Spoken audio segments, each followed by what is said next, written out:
Who took that picture? Start. Okay, Nick, go ahead and introduce what you're gonna do. Sorry. Okay, ready to hear me okay? Yeah. All right. So, thank you all for coming. This is cool. It looks like we got people past a couple of weeks than normal, but, okay. So, since I'm at my computer, I can do all the stuff I never wanted to do, like show pictures and stuff, but, I want to see pictures. I know, I'm sorry. Oh, graphs. So I want to do a couple things just to begin, and one of them is pick up where I kind of left off last week, where I was drawing that kind of maybe complicated looking thing on the board. But I want to get into that a little bit more and explain that a little bit more. But one of the first things I wanted to ask was, I assume everyone watched the election on Tuesday. What was your reaction to that? Or what did you feel as a result of that, watching that whole process?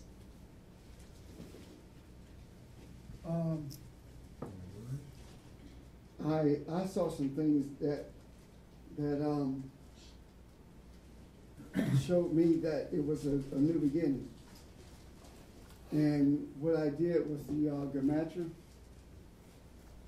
If you do 11, 6, 12, and add 1 plus 1 is 2, and 6 is 8, and 1 is 9.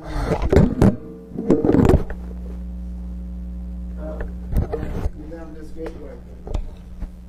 And even if you add 11,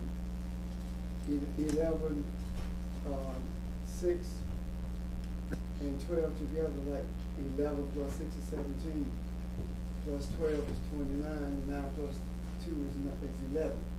So either way, the gematria tells us it's gateway, opportunity for a new beginning. And What numbers are you adding? The swing states? no, I'm adding the date of the election. Oh. The date of the election is what I'm adding. And if you look at what transpired, the adverse comments as it pertains to the election indicates that it's a new beginning. There are a lot of people take them as being negative when you hear someone say we've lost our country, when you hear someone say this is not the traditional America. You hear someone say, when I went to bed last night, I went to bed knowing that we had lost it. When you hear someone say we've reached a point where there is no hope. Now, all those comments are an acknowledgement of change. Though they may appear to be negative, it is a recognition of change. And the idea of no hope is a recognition that this change is entrenched and it will not go back ever to what it once was. So, and I see this election being more about a paradigm shift in the other realm than about an election being won on earth in the natural. It is a natural manifestation of a spiritual truth. And I agree completely. And I was going to say what I felt was, it felt like something had been put in place that just allowed things to unfold naturally as they are supposed to, in line with spiritual truth, as opposed to, us trying to make things happen that go against the grain, so to speak. It just felt very easy. Like, even while I was watching it, it was over really quick. It wasn't even exciting. Right, it wasn't. It was boring. Because you sit there waiting for the West Coast to come in, because you know what's gonna happen. And as soon as the West Coast comes in, then it's done. Yeah. I mean, then when you think about the other part of it, is that this is only Obama's 4th election. He ran for the state senate, and then when that term was up, he ran for the U.S. Senate. And the guy who could have beat him, Ryan, there was a scandal that came out on him, and Alan Keyes replaced Ryan. And he beat Alan Keyes.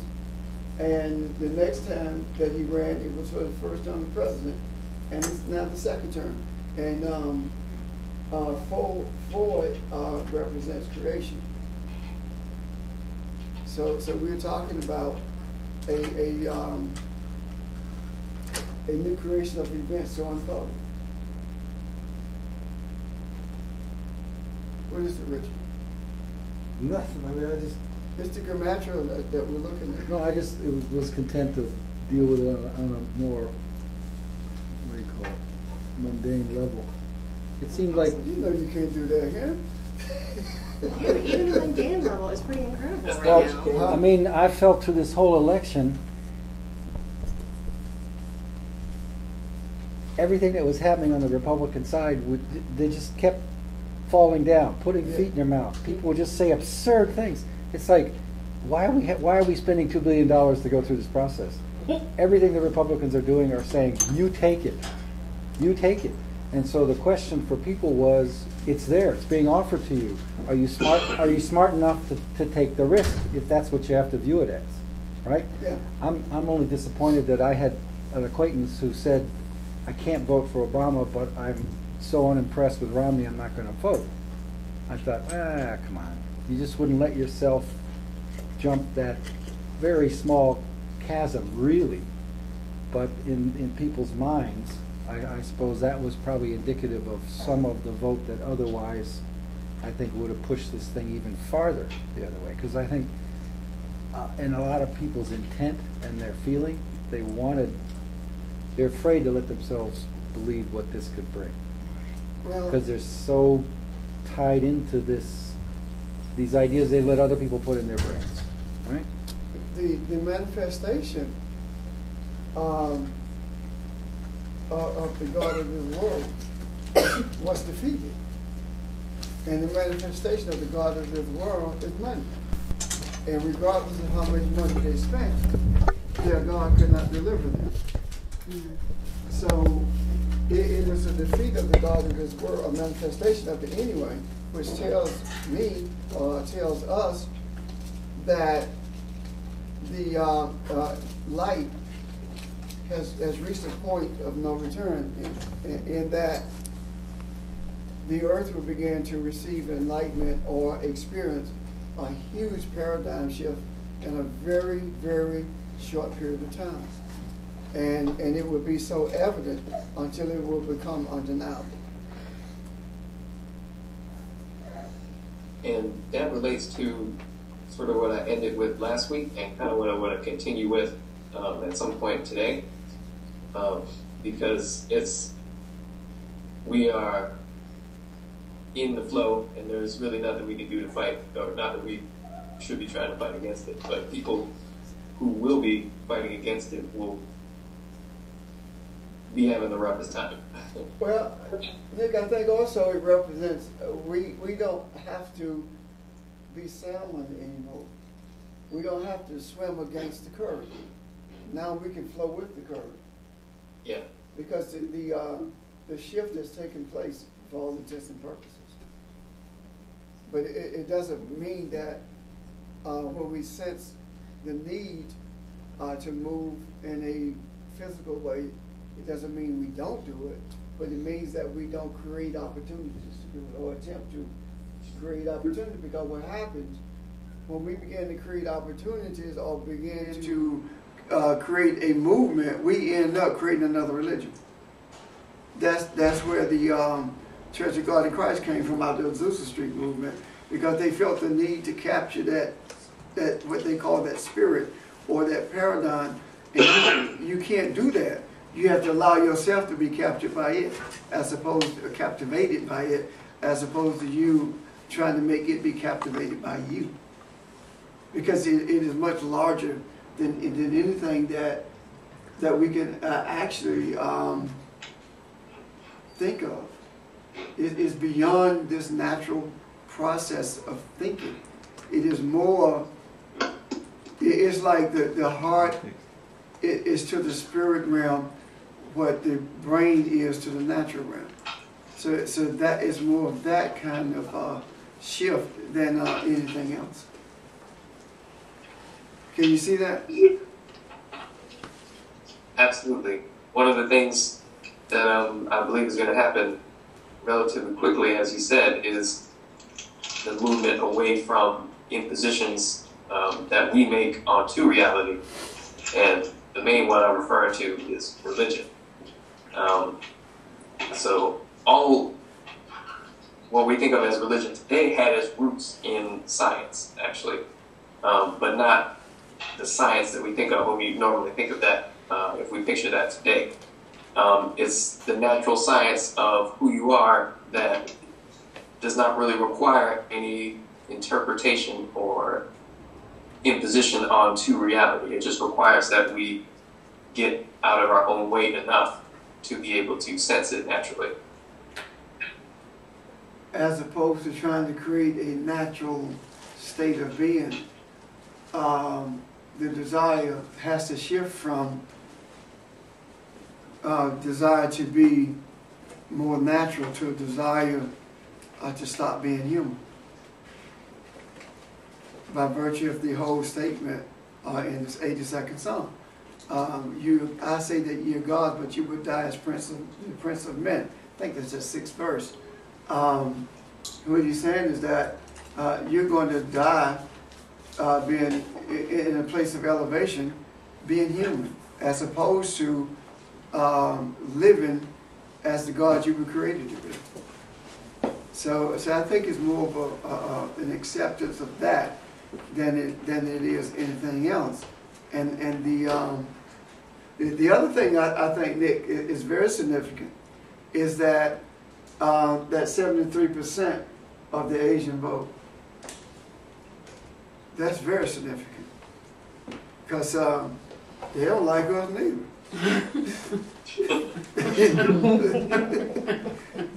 but to recognize that it's necessary to move in a enlightened direction, even if they can't explain why they did it. And even if they make excuses as to why they did it based upon economic reasons, it still happened. And it's like, it doesn't matter why you come here.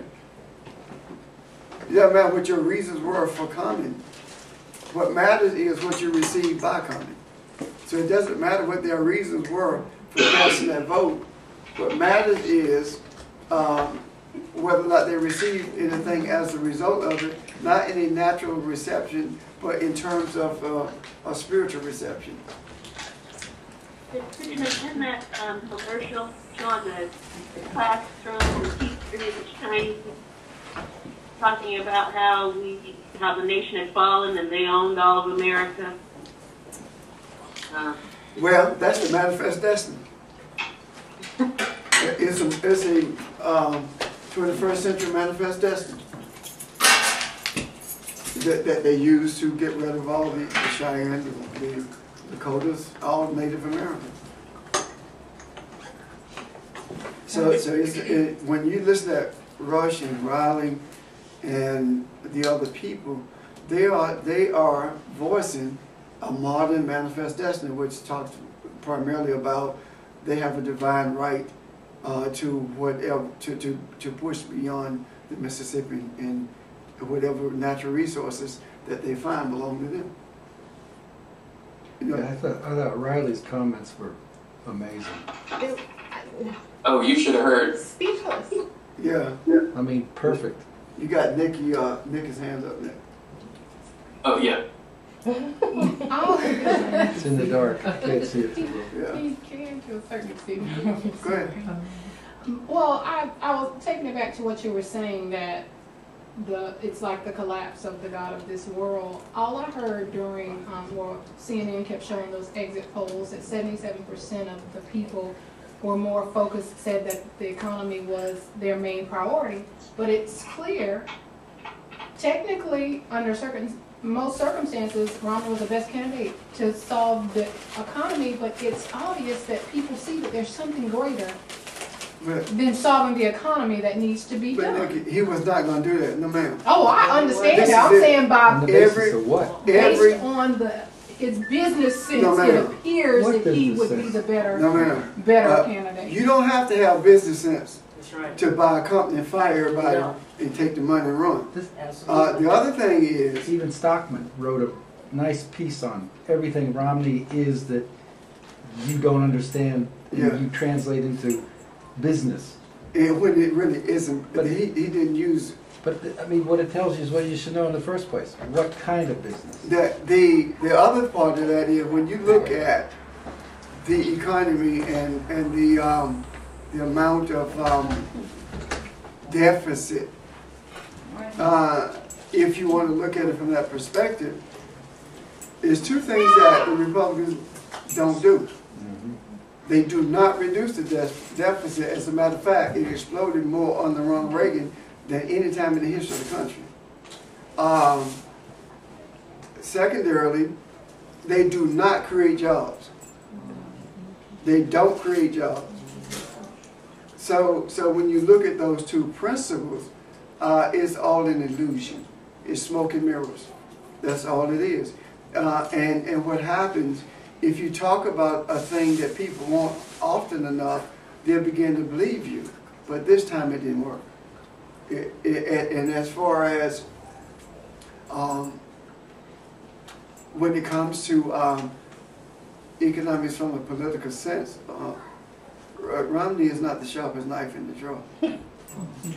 Well, look at that He's a spoon. congressional report that the House Republicans suppressed that did a 20-year retrospective of whether or not those companies and rich people actually do create jobs. Yeah. And it said no. Well, they can't afford to, because if they did, they would make as much money as they make. So you get more. You force people to give you more production at a lower wage, so you can increase your profit. Yeah. No, but what I think your point is, that was, the attempt was to suppress the report, but they didn't suppress the fact that there was the report and what was concluded by the report. So all they did was draw attention to it more so. Suppressing. It's like half the people went out to vote because somebody said you shouldn't, and they said, "Oh no, you don't Right. tell me not to." And that's, well, actually, I would say far more than half of them. I hope Florida takes another month to sort it. I do too. I mean, that's the two best parts of that election, whatever his name is. was that Florida was rather irrelevant, and that money does not buy elections, or did not buy this election. Go ahead, Yeah, you're did you- about to explode. Oh, Yeah, you got room behind you. oh, that's right. Okay, go ahead, Nick. No, it's okay. I was just gonna say I think the morning after the election, Romney had to go to breakfast with all his top donors. They chewed him out. Well, the guy who got chewed out was Karl Rove, I think. You know, the big salesman. I want to know the name of the person who took that video for the 47%. That's the Tiananmen Square guy That's the for guy. this election. Or lady, we don't know. And that's the individual. Somebody's trying to find who that will not person. be in Florida, America anymore. I think that when we truly look at what has transpired over the last few days, beginning long before the 6th, but culminating in the last, since the 6th in these days, I think we take a look at that. We're beginning to see things that most people don't see when it happens. They actually see it in retrospect. But as it's happening, we're seeing what's going on. That is the reason I believe that with many of us, the paradigm has already shifted. Because we're seeing it in real time. I'm astounded by how frank the discussions are about race and what it means to have a party that caters to a very narrow demographic, and how they're having to rethink that. But I've never seen it so plainly spoken about. Sorry, Nick's got his hand up. So yeah. Nick? I No, you know, Janice, I was just gonna Yeah. continue from what you said. No, go ahead. Go ahead. Yeah, I was just gonna. Jamil sent me something. Did you see that thing that Pat Buchanan said? No. I wonder if I could find it and read it, but he was not obvious about it at all, and it was. I love the fact that that happened because finally it's out there. Well, So fine, he was saying stuff like white people invented paper. yeah, you need to find that and read it. Stuff like that. Hey, Nick, find it and read it into the Light record. skin Chinese.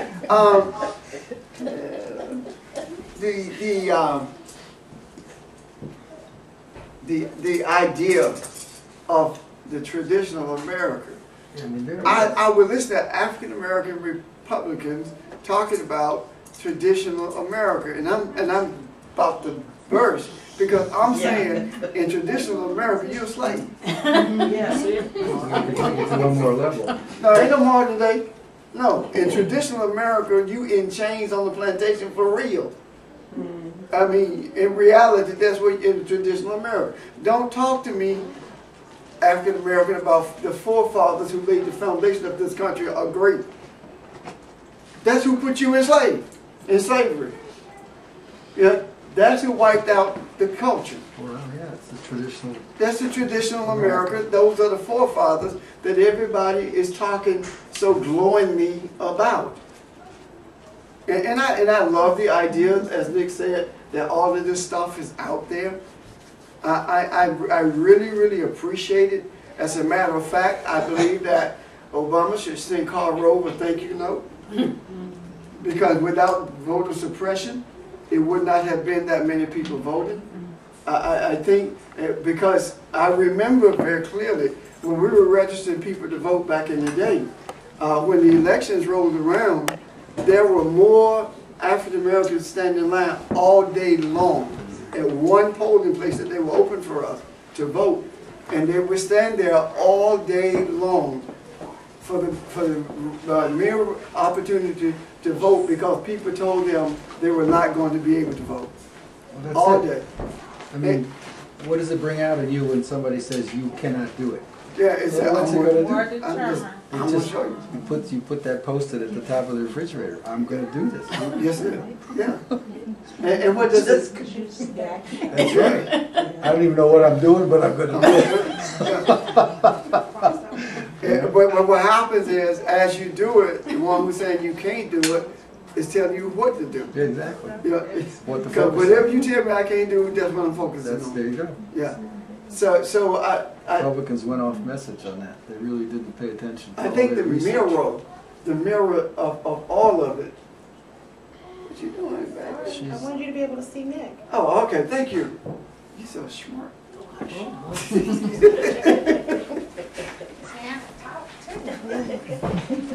Oh, the video just stopped for you guys. The video just stopped for us. Yeah. Yeah, I can see a. Someone made it better. Everything's still. We can see what? It's just a picture. Oh, that's fine. It's Aurora Borealis or whatever. Okay. I mean, that's fine if it works better. No, it's the arrival of the aliens. Just breaking through the atmosphere. James, can you hear me? Yeah. It's Yeah, just, I see you well. I mean, if this is a time to intervene, I'd just like to share some things in reference to what had happened in Philadelphia. yeah. And that night, it was interesting that they were showing on our local news how people were voting. And they said it was basically illegal for you to shoot video, but it was actually showing when a person was pushing President Obama's button, it rung up Reagan. Romney. Yeah. Romney. Yeah. You know what I mean? Yeah. And again, it showed it again as he was pushing the button, but it was just Philadelphia side of the Kemmel Center just to observe the atmosphere right around in the Center City area, and it was just such a energy flow that there were a lot of individuals who were, really, I guess, excited or happy about, I guess, Obama winning, but more importantly, you can just feel and just see that there was definitely a beginning in terms of just how people were coming together, as diversity. You know what I mean? In reference to the election. So it'd be interesting just to see what goes on from here. But I just wanted to point that out in reference to some of the things that we saw from the local news media that were reporting on the particular election. Well, look at Ole Miss. Ole Miss. There was. They didn't have the president in effigy, but they burned the Obama posters and they used racial slurs in reference to the African American kids on campus. And that is still that's still being dealt with. As a matter of fact, one of my actually my roommate from college came by yesterday on his way back to DC, and we talked about that. And one of the things we talked about was the first time that we were in Oxford at Ole Miss, we didn't get to the campus because the police said, "Boy, what y'all doing here? You need to get out of town now. Just leave." And we left. And now you look at it, and those things are still prevalent. It's not. See, you don't change people's attitude through integration and legislation. You don't do that. It's not going to happen. No one can change your attitude. You have to do that yourself. Leadership only influences. You can accept the influence or you can reject the influence.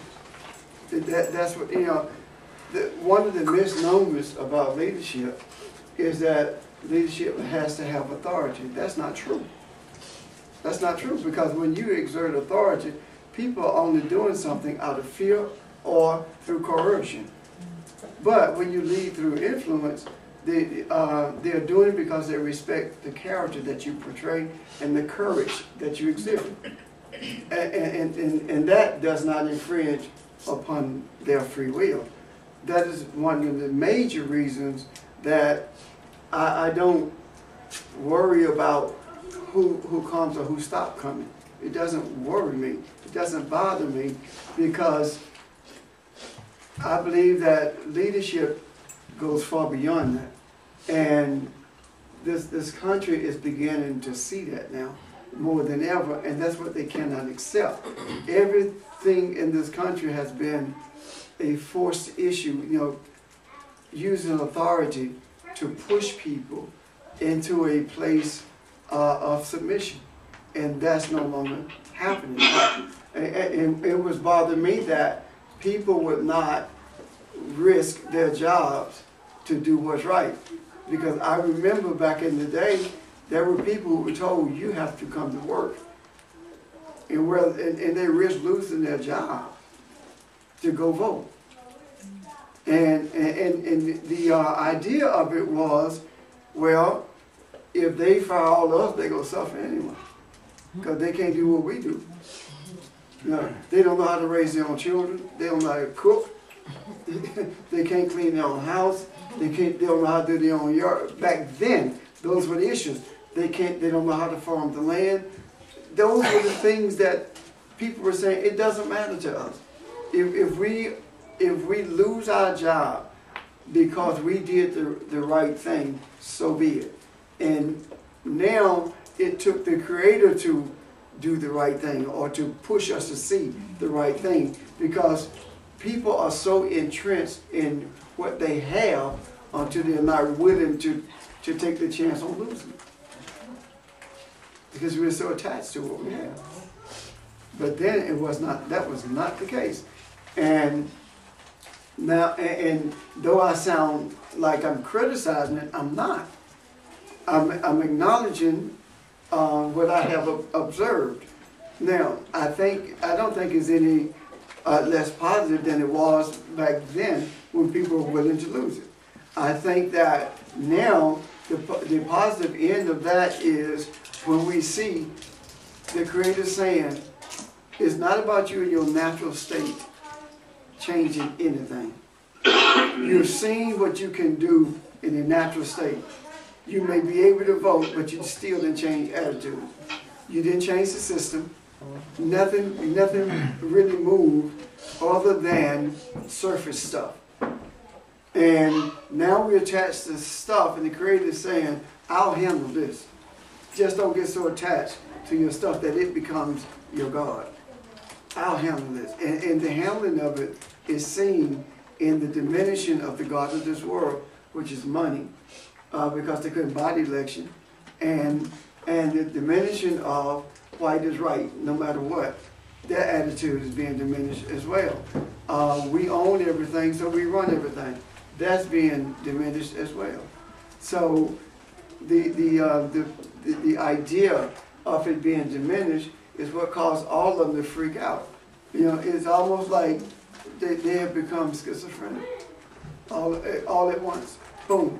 So all of them need medication now because they cannot handle the truth. Literally, cannot handle the truth. Where have I heard that? And when and the last thing I want to say is that it's interesting to me that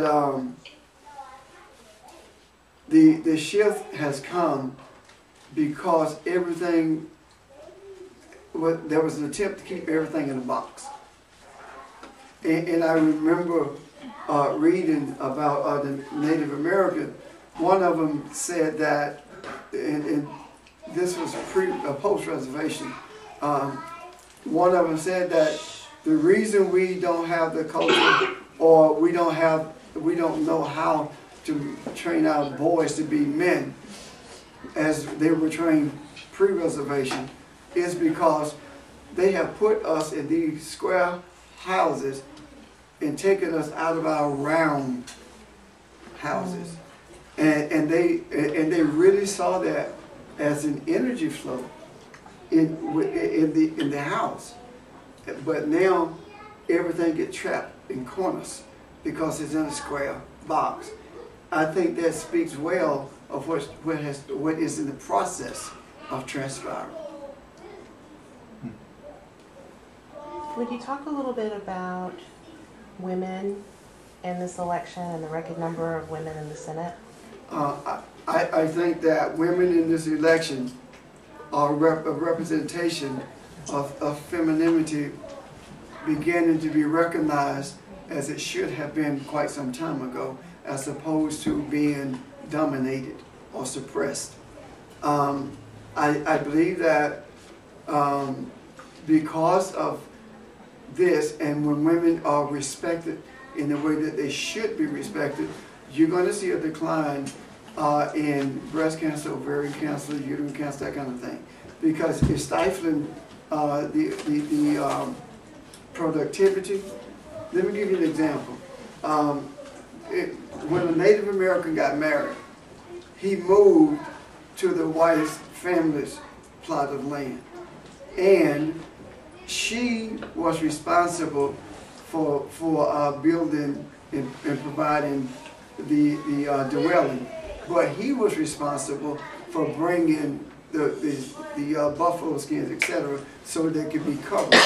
And this is the kicker: everything in that house, all the furniture, all the cookware, everything belonged to the woman. So the man, except his personal belongings. And if he left, he had nothing to take except his clothes and his weapons. That was because everything belonged to the female. That has been flipped on his head. And she could kick him out. Too. Yeah, she could kick him out. Yeah. She just had to deny him 3 times. He's gone. Well, he'd leave anyway. She didn't have to kick him out. Well, two times he gone. First time I flipped, the second time I'm out though. Anyway, brand new. but she could. So when you look at that, as I said, it's been flipped on his head. You know, and the female is being suppressed, and it wasn't that the female was a dominating entity. No, It was that this was her responsibility and this was his responsibility. And they took that responsibility very serious. His responsibility was protector, provider. He had to be proficient with the bow and arrow so he could provide food, but he also had to be proficient because he had to provide protection. And actually, before you could, lack of a better term, graduate or move into manhood, or be accepted as a man who's capable of protecting and providing, you had to hit a hoppergrass with a bow, with an arrow, while full gallop on a horse. God, dog. And they would do it.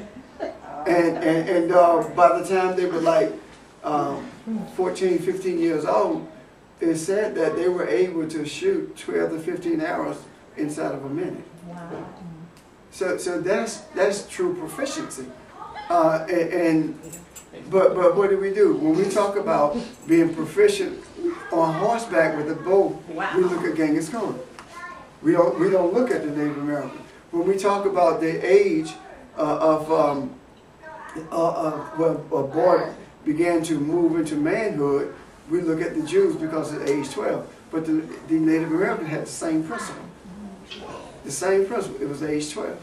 So this is a phenomenon that is prevalent throughout the ancients, or those who lived in a pre-racist world, or a world that was not put in a box. So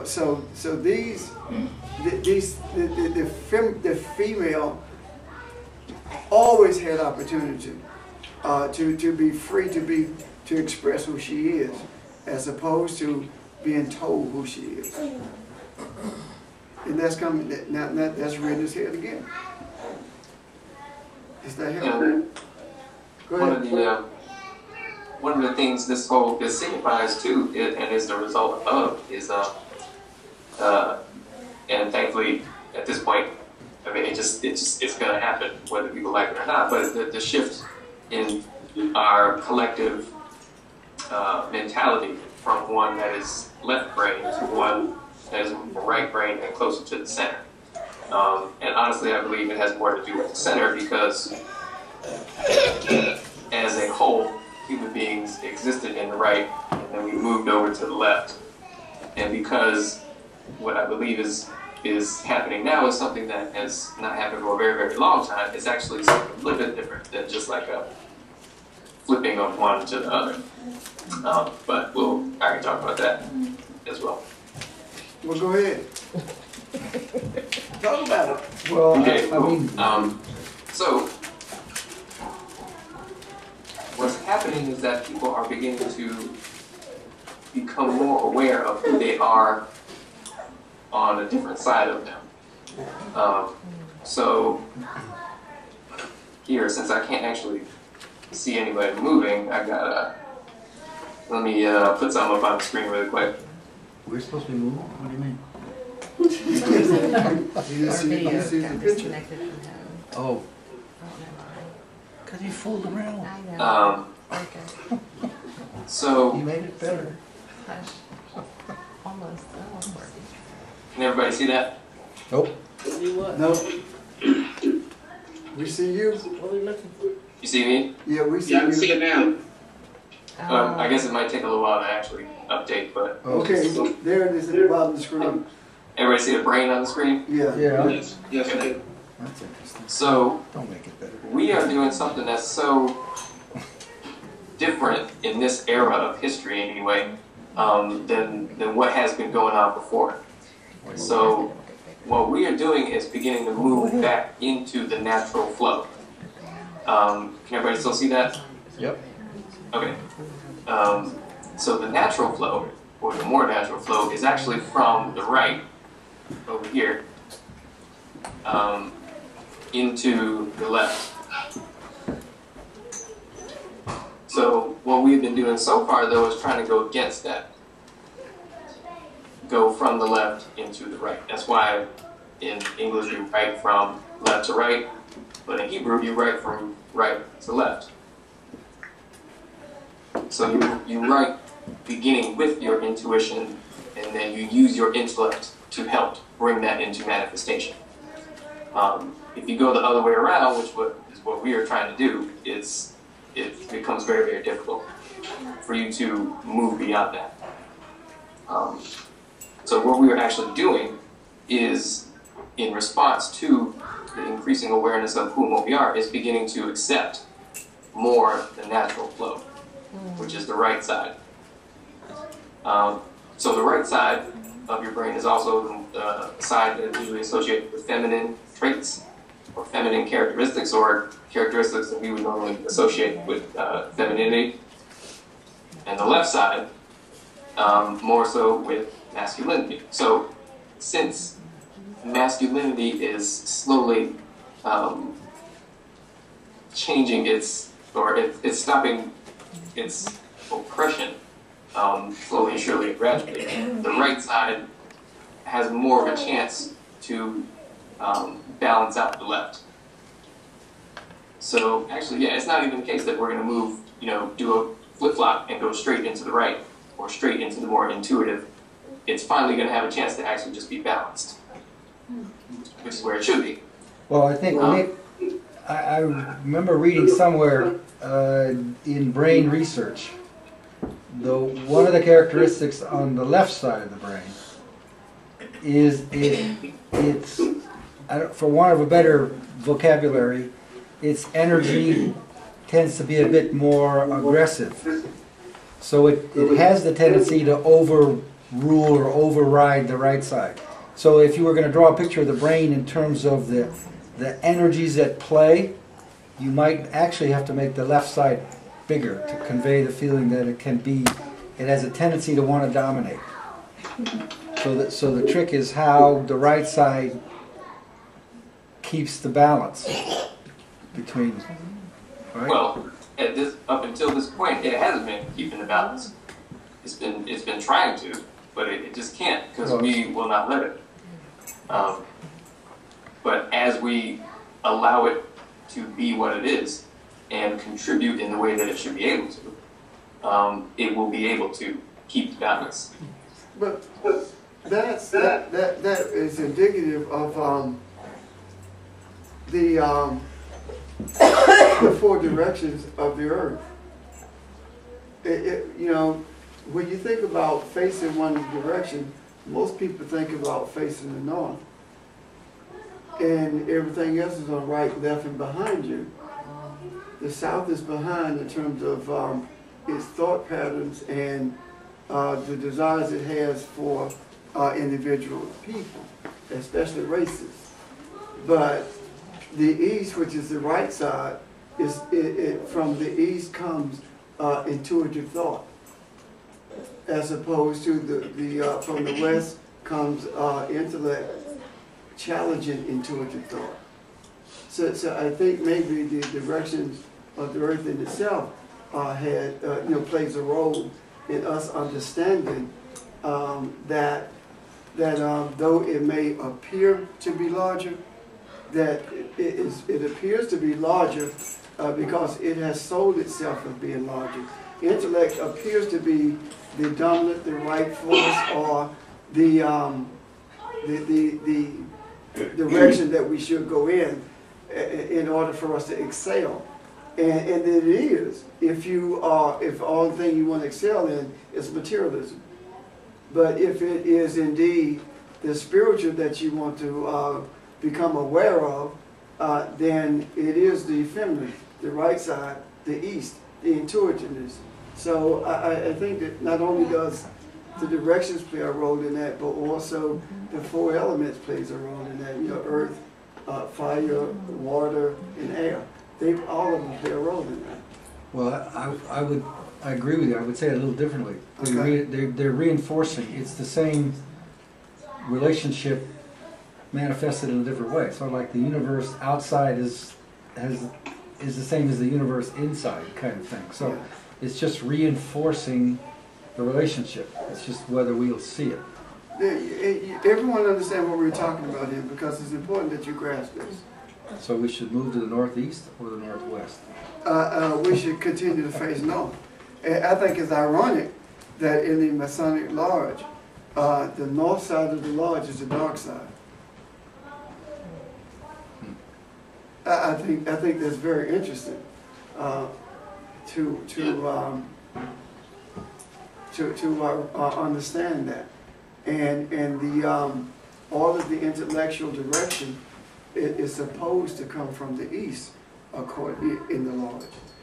All the protection, which means weapons and violence, is in the west side of the lodge.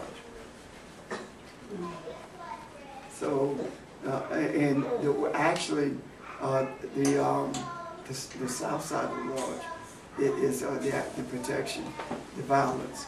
That's what the title says. So these things, it's not west or south there. These things play a major role, but we don't see them in that. We see them as being coincidental. We see it when we talk about it. We see it as stretching to make something fit. When in reality, it really isn't. It is what it is. And we have, throughout the earth, throughout the universe, we have reminders of who we are if we become aware of the reason for them being there. Does that make sense? Well, to go back to the notion of balance, or which I think does come from the intuitive side, the female side in traditional cultures.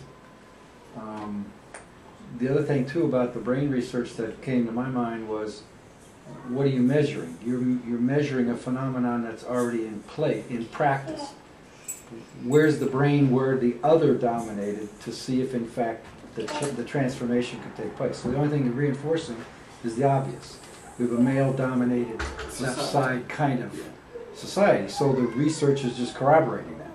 Well, go find me a brain that comes out of a culture that's intuitive, Right. basically, and then tell me it can be different, which then tells me that transition can take place But there's more in brain research. from science. You see that the right side of the brain lights up when in prayer and meditation. And when it does light up, it lights up more than the left side does when it is in its highest intellectual level. And part of that is because it's receiving more energy. Yes. Well, then my point would be to study Tibetan monks That's to where it comes from. see if their brain gives you a different perception than whatever they were studying to say that the left side is more aggressive.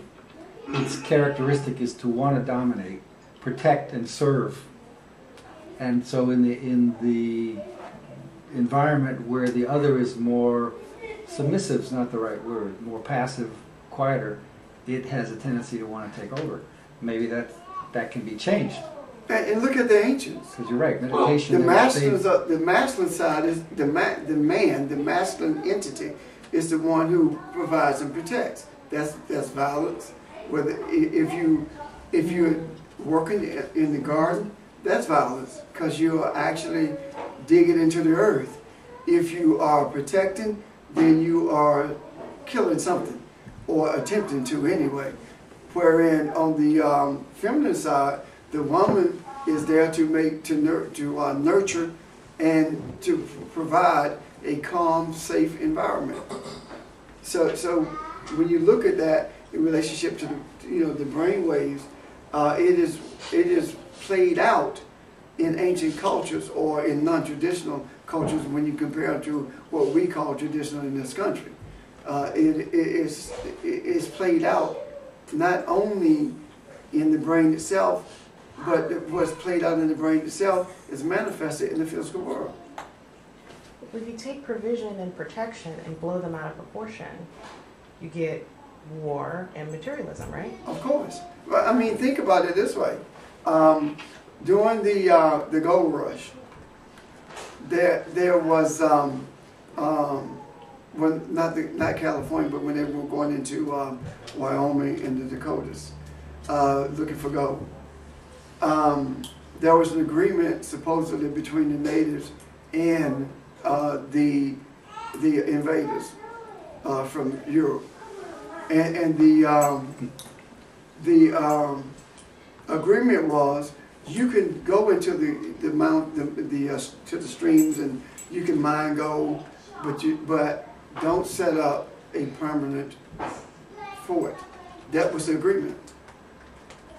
Now, when they went into those areas, the first thing they did was set up a permanent fort. As a matter of fact, they set up 3 of them, and with hundreds of soldiers in each one of them, and that in itself violated, but there wasn't any aggression towards them at that point. The aggression came when they began to destroy the native villages and the native people and take their land. That's what so when you talk about protecting Janice, the protection of the male in ancient society was only when they were attacked. They were not the aggressors in terms of initiating the war.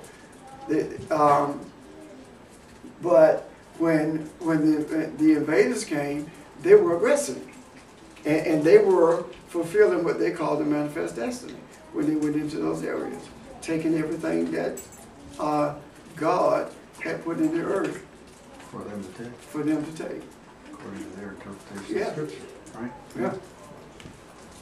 Sounds like the martial arts where you're not aggressive at all. Is you only learn the martial arts to protect yourself, and you use the other person's energy not to even try to hurt them necessarily. Richard would know the exact name of it, but to more so to warn them off. Yeah. Was it jiu-jitsu? No, I was being serious. No, they all ultimately achieve the same summit, even if the road to the top of the mountain is different, which is very pacifist, very stewardly, not dominant. Yeah. But it's kind of a don't tread on me thing. If we're going to have to do this, then.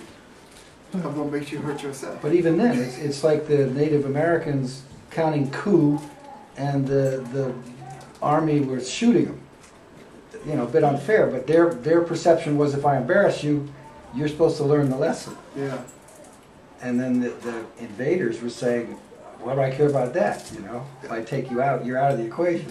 So, right? So it's the same thing. There was no degree of response. The Native American had more of a sense of a degree of response, just like animals in the animal world. Why do you have 2 dogs in a fight, right? One has to dominate. Yeah. As soon as they get that established, it's over. It's over. He doesn't eat the other one. Yeah. Right? Yeah. So. And I got that example is perfect because that same insanity is the exact energy that feels like its back is up against the wall right now when we see statements like traditional America is dead or whatever, which it doesn't. Yeah. But the thing that energy has to realize is that the only thing pushing it up against the wall is itself. It's nothing more than fear of the unknown. And the transition we are making into this new way of thinking collectively is going to provide the environment, and in the long term anyway, where that energy can get over itself and sort of feel relaxed, and so can stop feeling like it has to be dominant. Because right now it's realizing that it is on its way out, and there's still probably going to be a lot of backlash, I believe, as a result of that. Well, but go ahead. I'm sorry. Go ahead. I was going to say it doesn't have to be anywhere near as extreme as historically it has been. Well, I think we kind of learned that with the hopes of the first time Obama was elected. Now we put that insanity behind us. Oh no, not exactly, right? So I think you're right. It's what I said, almost the left brain, it has a stubborn force and strength about it until somehow it's pacified, if you like, or transformed by the other side of the brain, the other energy. But it's going to put up a fight until that can happen, and there will be people who won't let go. Of course. Because I mean, one thing I've seen in my own experience, you can be presented with paradise and say no, thank you. You just either can't accept it for yourself, or there's just something in you that won't let you be free, won't let you relax, won't let you be whatever it is. So you don't have to change. The opportunity doesn't have to change you, but it's an opportunity to be changed. Yeah. And there are going to be people who just won't let that happen. That right there, not letting it happen, is the insanity. So, and maybe I shouldn't use that word, but that whole energy is the exact thing that has to be healed in order for us to be balanced on this planet. Because it's the same energy that was with the Europeans when they started sailing all over the world. It's the same energy. Like I was just thinking about the other day, we had the tendency to look outside of ourselves in search of something, we don't know what, but if we could get off this planet and go out through the universe with the same mentality that those Europeans had when they were discovering new worlds and stuff, and still be all afraid when we feel like we're being threatened. It doesn't exist out there. Like, it exists in here. So what we are doing with this transition is forcing that opportunity, in a sense, because we are containing it and not allowing it to be as destructive. And just like we were just talking about, we have not allowed it to do what it has been trying to do forever. So money couldn't buy the election. We said, enough. You can stay over there and keep doing what you try to do all the time, but this time and never again will you be allowed to actually succeed in that. Until you figure yourself out, you will just go sit over there when you're ready to leave. There were four principles. There were four principles that the Native Americans used when they talked about leadership. The first one was know yourself. In other words, figure out who you are. Yeah. And the second one was know your friend. The third one was know the enemy. And the fourth was lead the way. So before you can even get to the point of the place of leading the way, you have to know yourself and know who you are. And knowing yourself is also knowing how not only to recognize, but to embrace your weaknesses. And because whatever your weakness is going to continue to stay in your face until you deal with it. Because whether it was Native Americans or people, the tribes in Africa, or the natives of Africa, it didn't matter. When they were teaching boys to be a man, what they did, they recognized their weaknesses first. And they worked on their weaknesses to turn them into strengths. So character, in doing so, they were building character as well, saying that you recognize who you are, you recognize your weaknesses, but you deal with that. And if it's something you can't turn into or don't know how to turn into a strength, then you play to your strength and not your weaknesses. And in knowing your friend, it is actually knowing the same thing about your friend, the strengths and weaknesses. Know your enemy, same principle. Once you know strengths and weaknesses, then it's time for you to lead the way, because you know how to attack the enemy, where the friend needs to be strengthened, where you need to be strengthened. That's what I think we are talking about here. And if you choose not to follow those four principles, then you are automatically accepting weakness. And that's why you feel like you're pinned against the wall. And probably the reason this lady in California tweeted, we have this N-word for another 4 years. But she didn't say N-word, she spelled it out. For another 4 years, maybe somebody will assassinate him this time. And she was terminated from her job. And the Secret Service just might indict her, seek an indictment against her, because it's a federal law that you cannot threaten. Yeah, it's a form of promoting the violent overthrow of the government in a Yeah. way. So, And well, You can say it, First but Amendment don't say write we it. must have a revolution. Don't write it. Yeah, they're playing word games. They know that. Yeah. But And it's that Trump, so who attitude- cares? somebody else talking? Go ahead.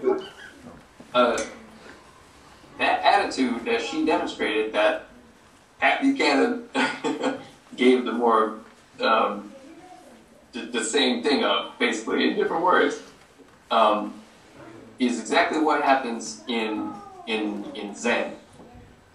So is everyone familiar with Zen or Zen meditation? Zen Buddhism? Not everyone. Okay, so all it is a school for meditation and studying yourself. And in Zen, one of the things they give you is called a koan. And a koan it's not supposed to make sense in the intellectual way we want it to make sense. It is supposed to drive you to the brink of intellectual insanity. So not actual insanity, but it's supposed to frustrate your intellect to the point at which you just give up intellectually. So what we are seeing on a collective level with attitudes like that is that same frustration, because they did everything they could have possibly done to ensure the same outcome, and it didn't work. So they realize that they, being people who are still attached to that attitude, that the edge, the limit of that way of thinking and that way of being is quickly being approached, and it is most likely already come to pass. So what that means is the only recourse is to fall into that which is currently unknown to you. Or to use the Zen analogy again, when you come to the edge of that attitude, when you come to the edge of that intellect, something else clicks on. And if you have not already been sort of in the process of exploring that, it can be very, very frightening, very frustrating. But what is happening is that other side of yourself, like we were just talking about, the left and the right, is finally being allowed to have some input, whereas before it has just been strangled and dominated. But does that make any sense? Yeah. So the results That's of this what's happening on a election collective were, level. And So- before you, it's like you're locked in a room with only yourself, you'll go crazy before you begin to actually systematically study that self that you are and find the path back out of your own craziness. Are you done? yep. No, I was just gonna say, so the results of the election were this ideology's koan. The result of the election is it showed us that it left some time ago.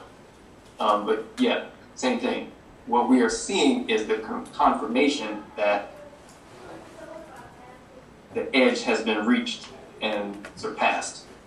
But So either you learn how to be at peace with it, or you're going to find out how far you have to go into your own craziness before you finally let go of it. I think one of the things to me that I've never witnessed before in any election, or has never been so much on the surface, was this thing that Bill Maher called the Republican bubble. The idea that they were so convinced, I have trouble really believing that because they so circled the wagons around their own ideology, that they structured all their expectations, including that idiot out of Florida or whatever who said he's going to win by a landslide, and then, oops, I was looking at the wrong profile, he says afterwards. To think that all of the evidence to the contrary could just be rationalized, or whatever the word is, out of the picture. I don't think I've ever, in my experience, had anything characterized like that, that's supposed to be, that's seemingly the truth of what was going on. You know what I'm trying to say? Mm-hmm. So if anything, maybe it just exposes the desperateness, the sense of desperateness of this particular worldview, or whatever you want to call it. Which, yeah, so we can all go back to what it says.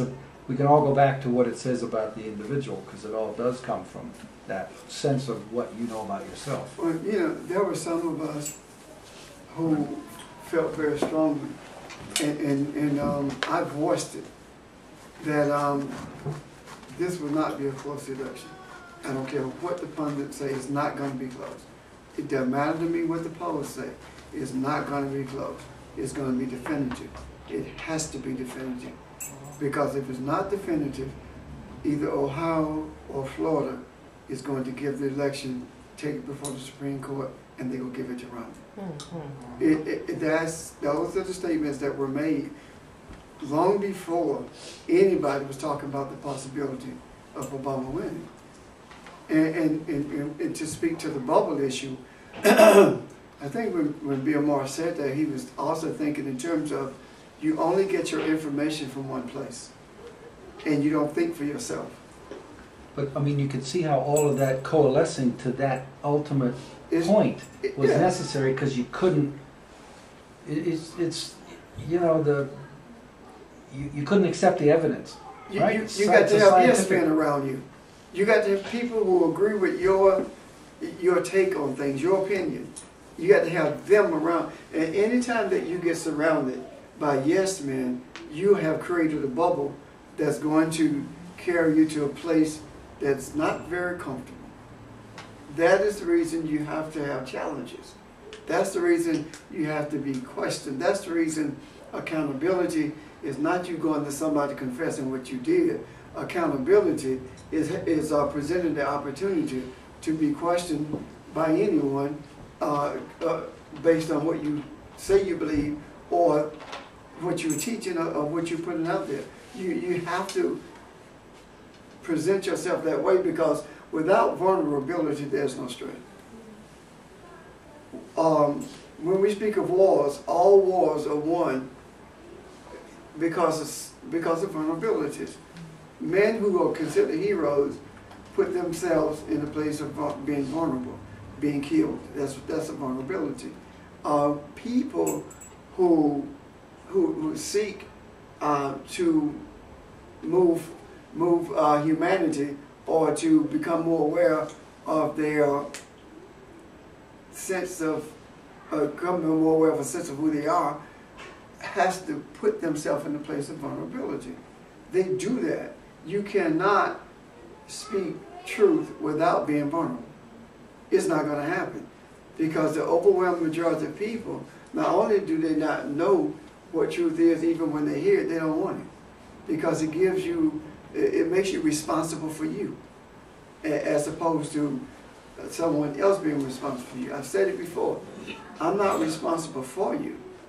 I am responsible to you. The objective is to present the truth, and your responsibility for yourself is what allows you to accept it or reject it. That's it. Go ahead, Richard. No, I mean, if you think of Martin Luther King, Gandhi, Jesus. Yes, vulnerability. Moments of doubt. Yeah. Right? Yeah. I can only wonder what this whole process has, what's going on inside the brain of Obama during this whole process. And then, I mean, talk about the opportunity to mature, but moments of, is this the right thing to do? right. Because the implication was a population of people, not just, you know, me and my place in history. But, so in a way, yeah, I wanted this election to be definitive, because if Romney had won, he would have learned nothing from it. Right. And we'd be stuck with that ignorance and all that it was going to mean. So what I want to believe too now is that because of all this, Obama will be much the better man also. Well, and the difficulty with him is that true leaders don't seek to be out front. it's thrust upon them based upon what character, in respect for who they are. Obama has a juggling act, and the juggling act is between authority and leading. If you exert authority, you're forcing people.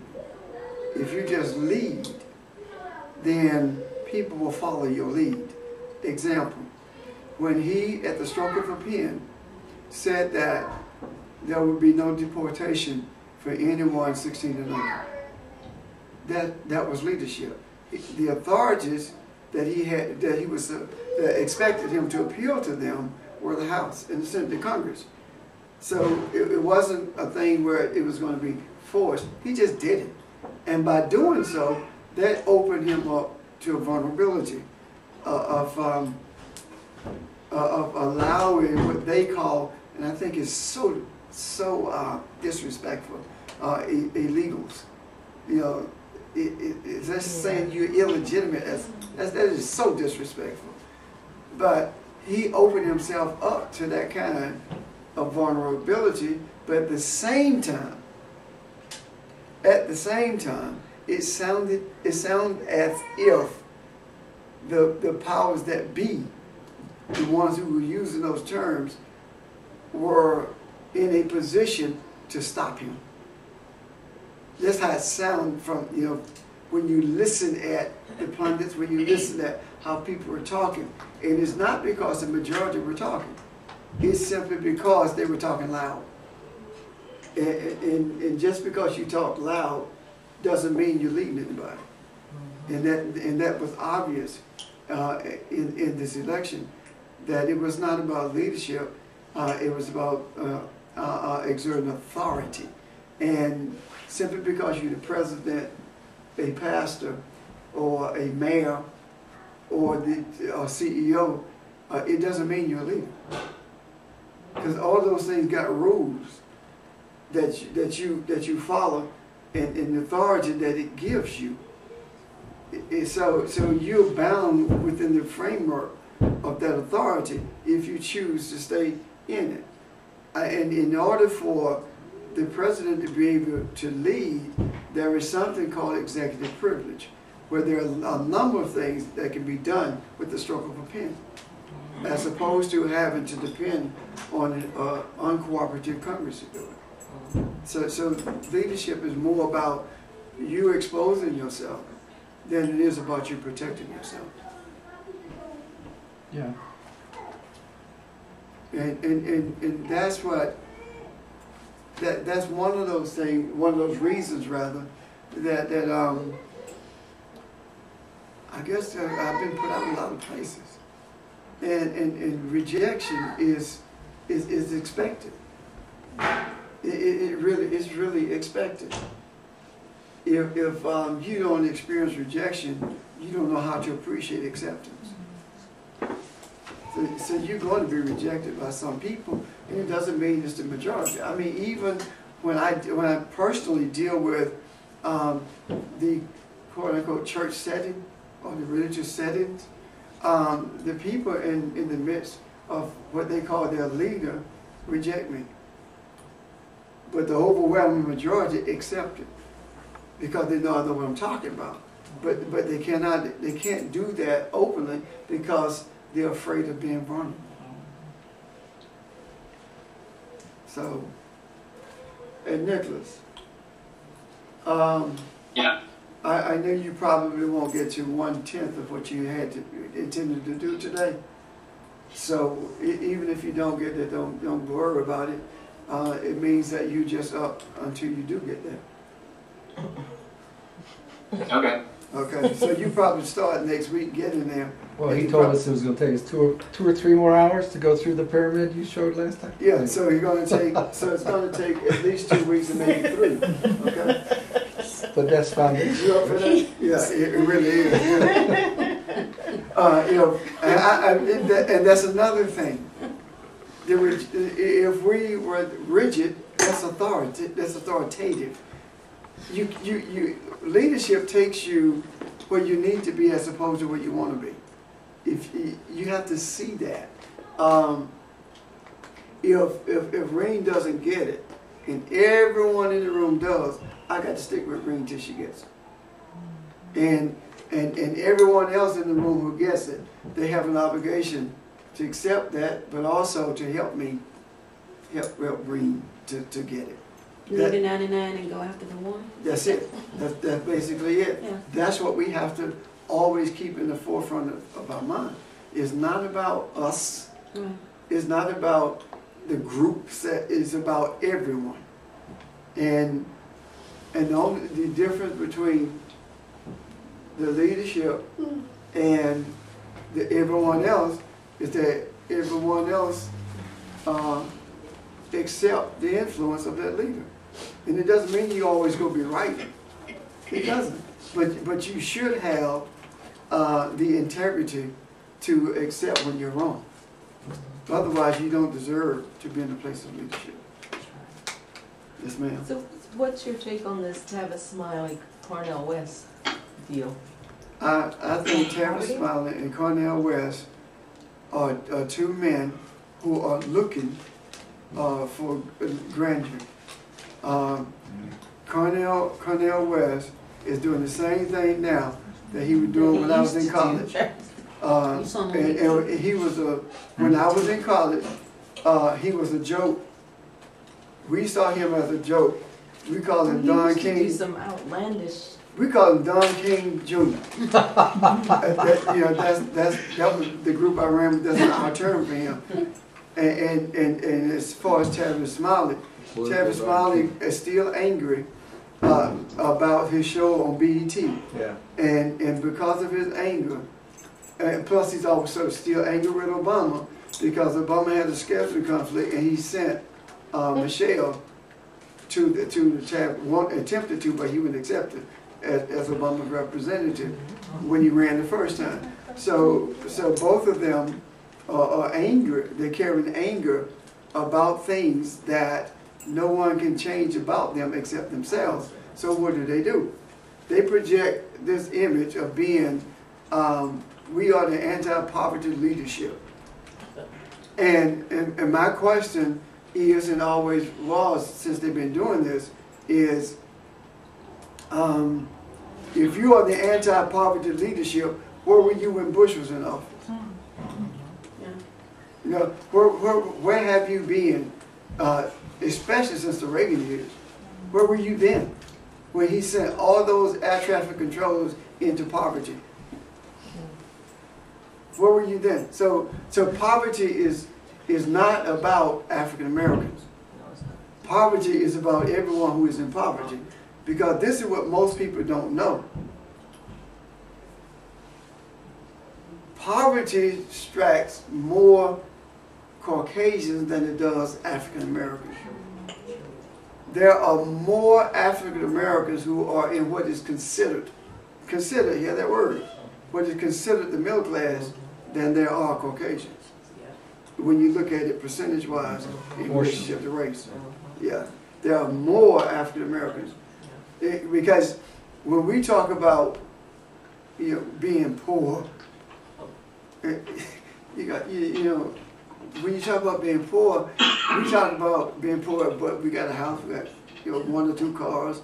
We pretty much do what we want to do, but we call ourselves poor anyway. Yeah. When you don't really know what poverty is until you go into Appalachia or into the Delta of some of the Delta areas of Mississippi. Yeah, that's when you begin to see what poverty is. Someplace. If you watch Bill Maher, when they sent the cameras into Mississippi, and the guy living in this house with cardboard over his windows, and he could see the ground from the inside of it, and he only had 2.5 teeth, and he was sick, and yet he says that he was a Romney supporter.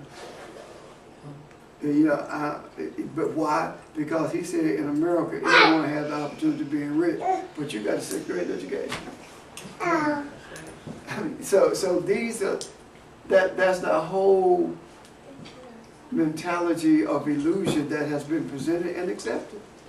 That's what it is. It's the exodus of 1870 all over again. That's what's happening. What's the argument? When you say that our country is gone, our tradition country is gone, when you say that, what is the argument? Don't forget you white. That's all they're saying. As long as you're a white person in America, you got a chance. And they buy into that. Yeah. When Sheldon Adelson don't care anything about them, except to try to convince them to do what he wants them to do. I mean, that's just where it is. So, and I think what you're going to see in the future, you're going to see, he doesn't have shoes on. Fred. Fred doesn't have shoes on. He's going outside. He got his shoes in the hand. He does shoes in his hand. Yeah. Go stand on an ant pile. Okay, I diverted. But anyway, I forgot what. Oh, you're going to see an influx of people who are truly impoverished, connecting with other people who are in a lesser position because of race. Because they're going to begin to see that this is how you get out of this. I do not believe for a moment that there is going to continue to be a huge line of demarcation between the whole group of quote-unquote conservative white people, a whole Romney type group. I don't believe there's going to be a continuous line of demarcation there. And one of the ladies said that her husband voted for Romney, but she voted for Obama, and the reason she did it is because of the issue of contraception. Yeah, and she's always voted Republican. So you see what I'm saying? There's going to be a shift, and when the shift takes place, the Republican Party is going. Well, I think Florida is reflective of those people, the Republicans, in that they're rendered irrelevant. That's what's going to happen. So, and I say that not. Well, we'll see what happens in 2 years. Not through hope or speculation. I say it because I believe that this is the reality of it. And you're right. Let's see what happens in the next 2 years, and that's when it's going to begin. When reality sets in, and you have something to compare it to. You have something to compare it to. And the thing that you have to compare it to is shipping all the jobs to another country or creating jobs in this country.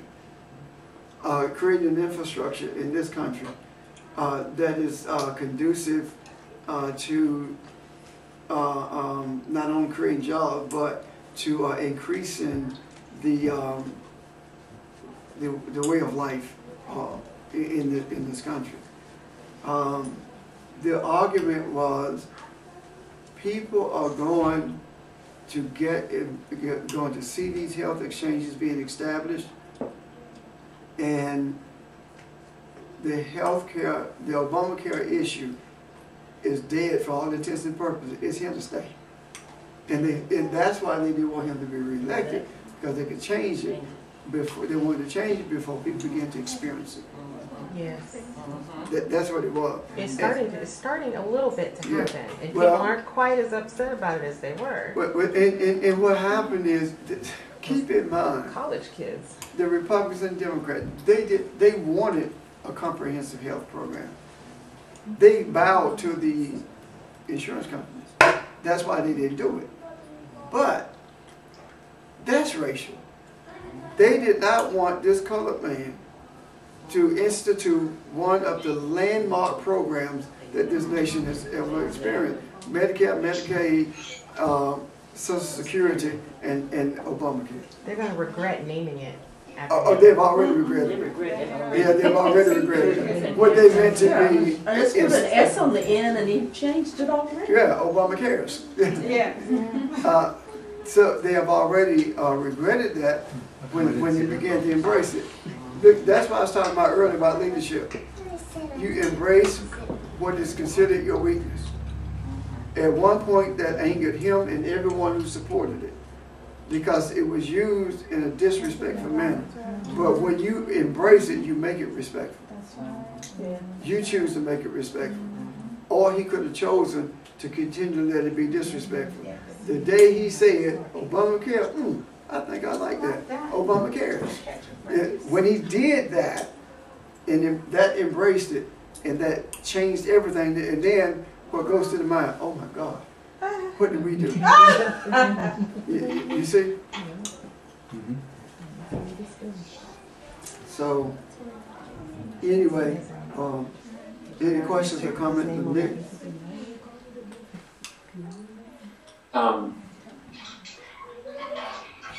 I don't know if I want to start on something a little bit different, but no, I'm good. Okay. Well, I don't think you do either, because you only have 11 minutes. Right. So, you start next week and continue until you complete it. How about that? Because if you got 3 hours of discussion, 3 hours of discussion at foundation, if you got 3 hours, that translates into probably 9. Because of the questions that's going to be raised as you proceed through. Don't you agree? Yeah. Well, I was going to suggest maybe if it's one specifically focused topic, maybe we need an evening or some other time to come for that purpose. Just an idea. Is that what it is, Nick? Is it a specifically focused topic? Most, no. I mean, hang on a second. So far, it kind of is. Okay, if it's a specifically focused topic, then what we can do is set a Saturday. We will be here at 10, but please understand, don't plan anything for that Saturday because we will stay here until he finishes, whether 3 hours or not. Is that fair enough? Bring some food. If you get full warning, that should be. 3 hours without food. No, I mean, Can't if do we that? go longer. Yeah, if we go longer, yeah. So is that what you think, Nick? Yeah, that sounds good. Okay. Okay. Let me say something. Let me speak to that for a moment. Please understand something, ladies and gentlemen. Please understand something. What we're doing is too serious to play with. And if we have to stay here for 3 hours or for 4 hours instead of 2 hours, and you get advance notice of that, and don't plan your schedule accordingly, then that speaks a lot about where your focus is. Because just think about it. If you were on your job and they told you that you got 2 hours training and they didn't finish at the end of the day, but you have to stay for the end of it, especially if you're salaried. Yeah. You got to stay there to the end of it. What you gonna do? You gonna quit the job? Or you gonna say I'm going home? You gonna stay there, right? Yeah.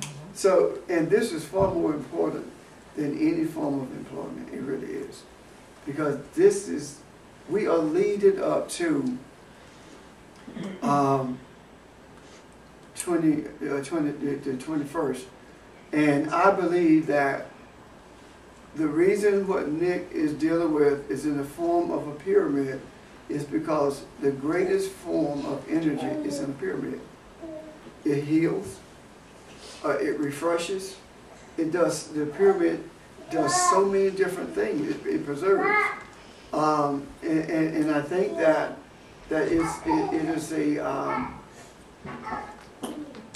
is a manifestation of our being led to a place of increased awareness of the energy that we are. I just believe that. So I might be crazy, but it's okay.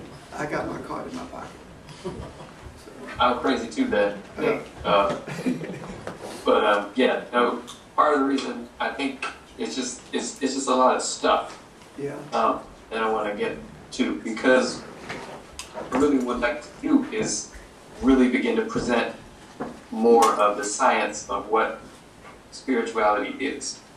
And it is a science.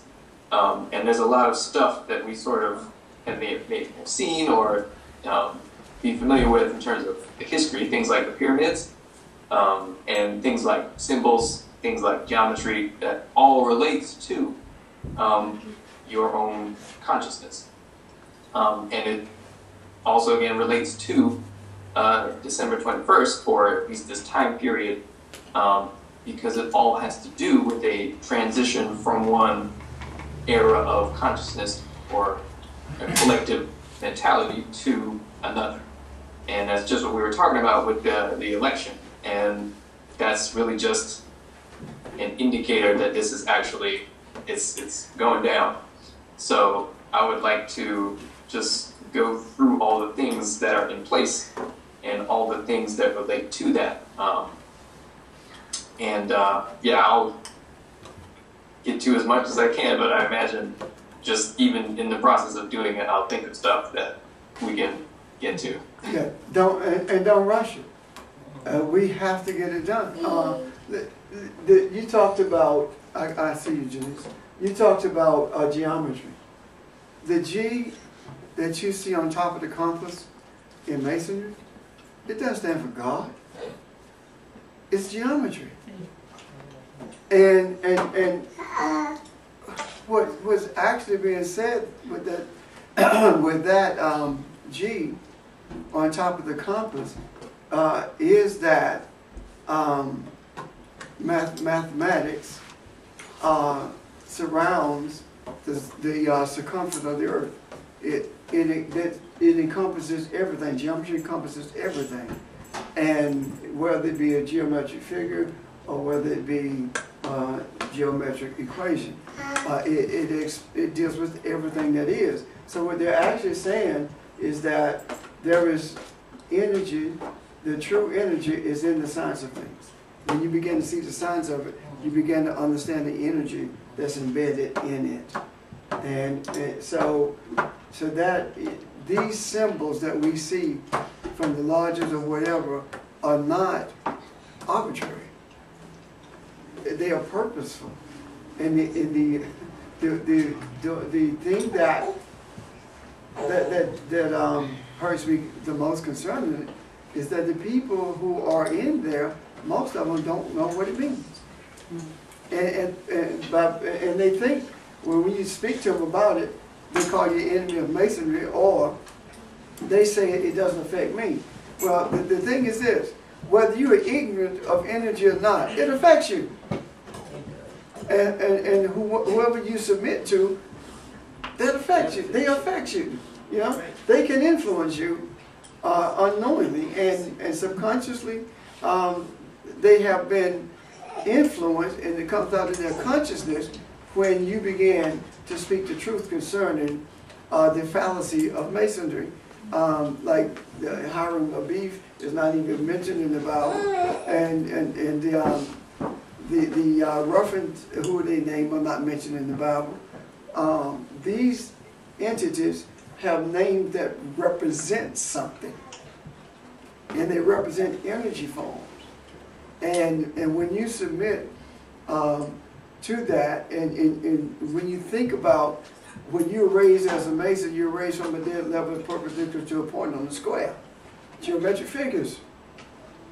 And you're raised with the lion's grip.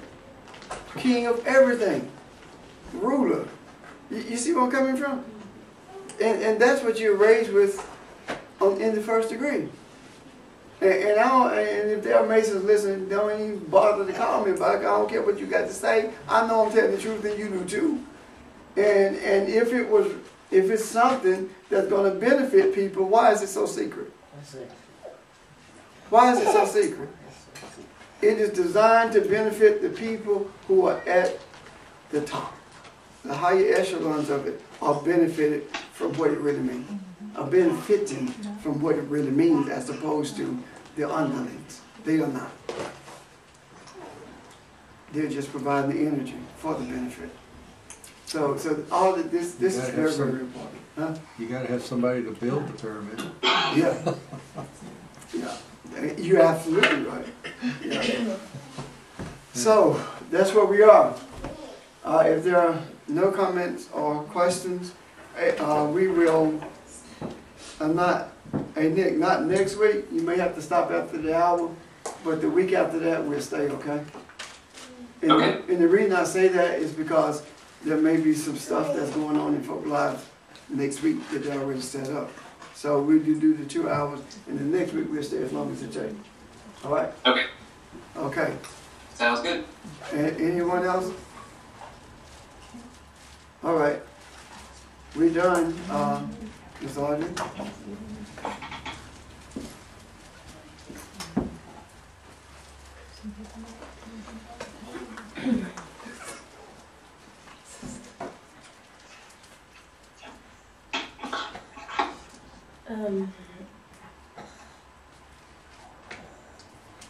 As enlightenment does its job, let the truth unfold. Amen. So it'll be. Amen. Okay, we're gone. All right, bye, y'all. Okay. Hey, you know Bye-bye. what? Oh, we forgot the phone. Not stepping on. Nick, Nick, can we, Yeah, why can't I take advantage of that? Can we Skype you tomorrow night? yeah, yep. Because we want to do other things during the